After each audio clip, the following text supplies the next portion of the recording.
My name is Giuseppe MANCIA. I'm Emeritus Professor of Medicine at the University of Milano Bicocca, and I had the privilege to participate in this very interesting meeting. And my lecture dealt with the possibility of changing past guidelines, reappraisal of the guidelines. And I touched a number of issues on which new evidence is available and therefore may be suitable for changes.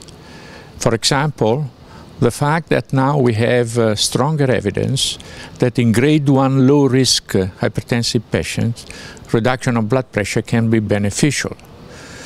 This was doubted in the past for a number of reasons, but now both individual randomized trials, such as, for example, HOPE-3, and meta-analysis of available patients at low risk and grade 1 hypertension strongly suggest that reducing blood pressure in these patients is accompanied by a reduction of cardiovascular events.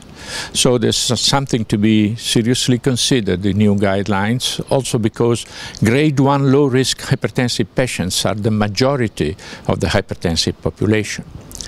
Then, of course, there is the issue of evidence that blood pressure reduction may reduce cognitive deterioration and dementia.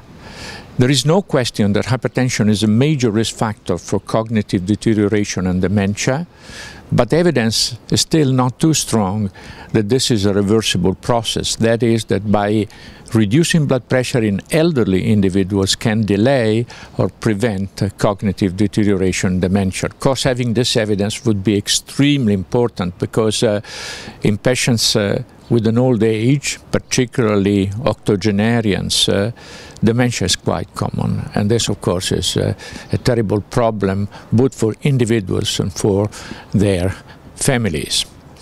Then attach the issue, which is currently a hot issue, of which should be the optimal blood pressure target in hypertension.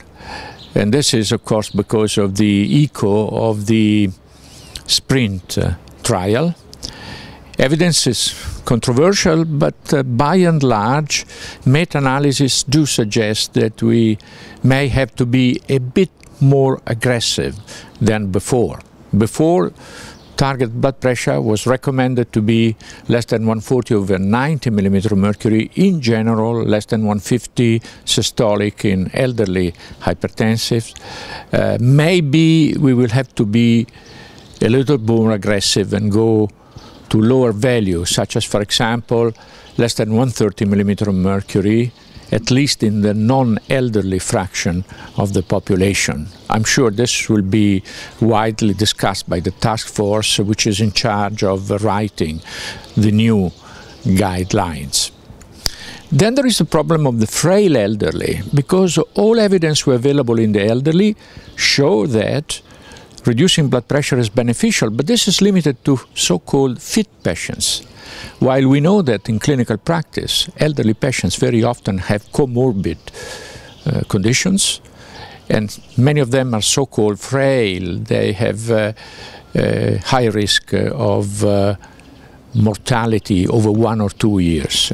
So there is a desperate need to collect data in frail elderly. There has been a very interesting document by the European Society of Hypertension and the European Society of Geriatric Medicine on this, suggesting that we should be more cautious in these patients. But new evidence, including evidence from the Lombardy database, suggests that maybe antihypertensive treatment is beneficial also in frail elderly patients, and this is, of course, good news.